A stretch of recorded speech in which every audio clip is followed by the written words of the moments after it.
Hello and welcome to 10 Minutes On, a podcast where we take a story from the past week and dig into the issues behind it. In that sense, this is not really like mainstream news coverage. We do not try to break stories. Instead, the aim is to provide analysis and context so that hopefully you come away with a slightly more informed perspective on whatever is dominating the headlines. I'm Guy Burton, a researcher and former university lecturer who has worked at institutions across Europe, the Middle East, and Southeast Asia. I've been running this podcast for a couple of years now, and it is available both as a video on YouTube and in its audio format on Spotify, Apple Podcasts, and other podcast platforms. If you enjoy it, you can help it grow by liking it, reviewing it, sharing, and subscribing for new episodes, which come out every Tuesday. This week, I want to focus less on the details of the ongoing US and Israeli war on Iran itself, and more on one of the more unexpected actors to emerge from it, Pakistan. Over the past month, attention has repeatedly shifted towards ceasefire negotiations between the United States and Iran. Those negotiations have followed a now familiar pattern. Reports emerged suggesting that a breakthrough is imminent. Officials hint that an agreement is close. Donald Trump announces progress with characteristic certainty, and then within hours or days, Iranian officials either qualify, contradict, or distance themselves from what has supposedly been agreed.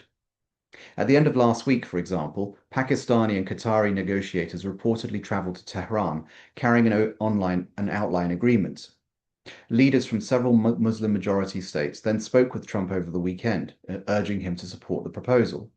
By Sunday, Trump was publicly discussing what appeared to be a near-final agreement, involving renewed talks over Iran's nuclear program and the reopening of the Strait of Hormuz. Pakistani Prime Minister Shehbaz Sharif also suggested that a framework agreement was close. Reports indicated that the proposal involved reopening the strait during a 60-day ceasefire extension, allowing Iran to resume unrestricted oil exports and begin negotiations over Tehran's nuclear activities. In exchange, the United States would reportedly ease restrictions on Iranian ports. Then by Monday, Iranian officials were already rowing back. They acknowledged progress in discussions, but insisted that no final agreement was close, and that management of the Strait of Hormuz would remain outside the negotiations entirely.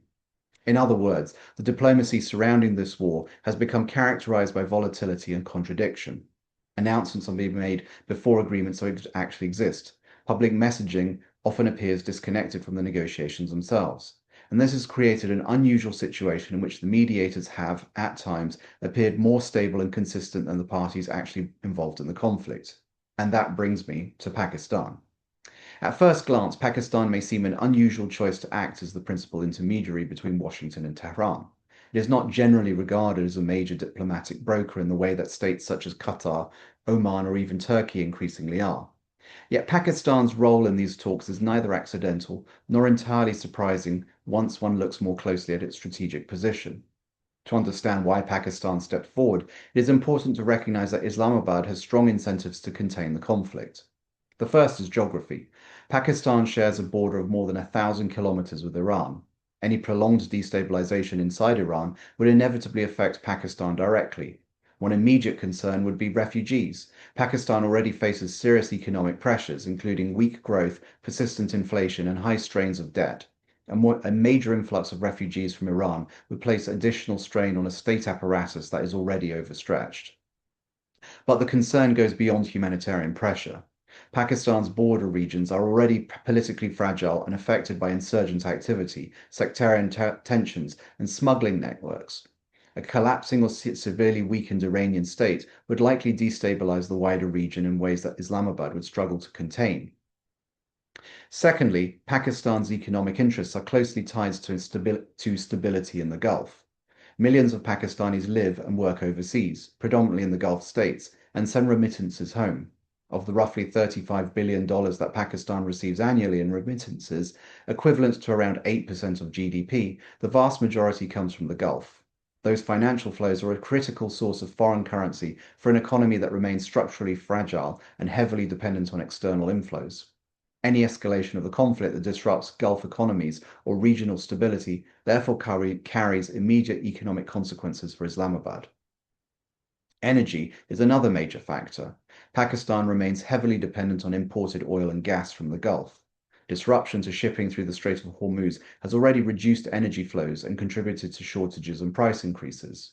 In March, Pakistan introduced a 4-day working week in the civil service, required firms to allow working from home, and stated that it would reduce energy supply to government vehicles in response to supply pressures.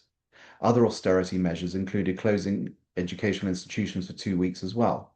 The conflict is therefore not a distant geopolitical issue for Pakistan. It has immediate domestic economic implications.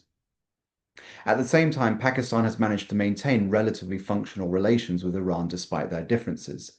That matters because it gives Islamabad a degree of access that many US allies simply do not possess. But Pakistan's role is also linked to a broader strategic calculation: avoiding entanglement. Islamabad does not want to be pulled directly into a regional war.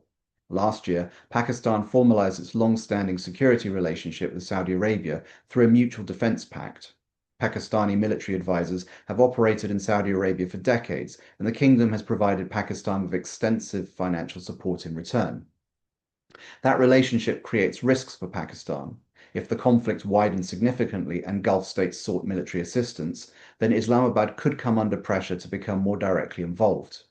Mediation therefore serves a practical purpose. The more successful Pakistan is at encouraging de-escalation, the less likely it becomes that Pakistan itself will be forced into difficult strategic choices.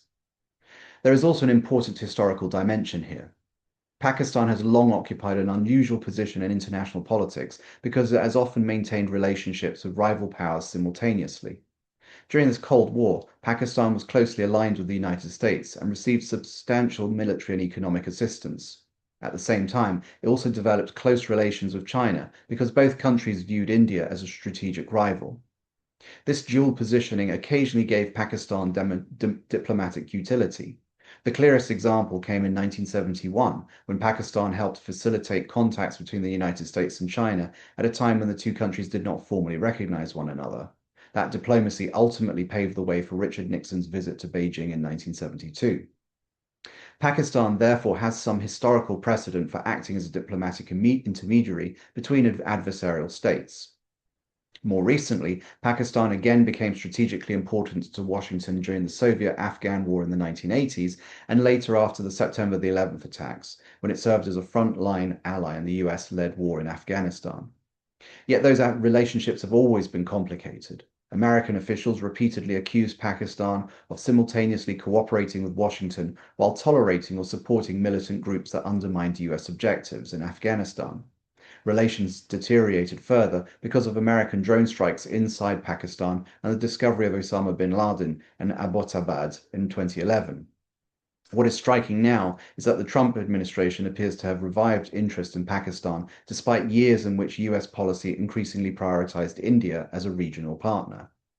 Last year, Trump hosted Pakistan's army chief, Syed Asim Munir, for lunch, an unusual gesture given that Munir is neither a head of state nor of government. Munir has since become heavily involved in the current diplomacy, participating in talks with both American and Iranian officials and repeatedly traveling to Tehran. This matters because Pakistan's foreign and security policy is heavily shaped by the military establishment. In many respects, it makes more sense to view Pakistan's mediation efforts not as a purely civilian diplomatic initiative, but as one backed and managed by the military leadership itself. And this brings us to the limitations of Pakistan's role. As Sami Omari wrote for the Australian Institute of International Affairs this week, effective mediation generally depends on three things: impartiality, credibility, and independence. Pakistan, arguably, possesses only one of those consistently, and that is credibility, at least for now.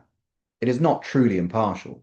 Pakistan remains closely tied to the United States and Saudi Arabia, and has also been economically dependent on China through projects such as the China-Pakistan Economic Corridor.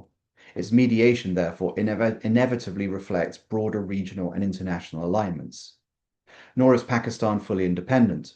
It operates under substantial external constraints, including financial dependence on Gulf states, security ties with Washington, and economic reliance on Beijing. That limits its ability to pressure either side in negotiations. And India also complicates matters further. Over the past decade, India has developed increasingly close security and economic relations with Israel. Once the war against Iran began, New Delhi aligned itself relatively quickly with Israel's position. Given the long-standing rivalry between India and Pakistan, Islamabad's emergence as a visible international mediator is unlikely to be welcomed in New Delhi. This also creates an additional vulnerability for Pakistan. If negotiations fail, Islamabad risks becoming politically exposed. Already, there have been signs of criticism emerging from within the United States, including accusations from Republican figures in Congress that Pakistan cannot be trusted because of its contact with Iran. And that points to the central problem facing Pakistan's mediation efforts. The obstacle is not simply Pakistan's limitations. The deeper issue is that the United States and Iran themselves appear fundamentally unable to establish even minimal trust. The repeated cycle of apparent breakthroughs followed by rapid collapse reflects not simply negotiating tactics, but a deeper structural problem in the relationship between the two states. Under those conditions, even an effective mediator would struggle. Pakistan has therefore inserted itself into a highly unstable diplomatic environment in which expectations are high, but the likelihood of lasting agreement remains uncertain. If the talks succeed, Pakistan stands to gain international prestige and reinforce its relevance as a regional diplomatic actor.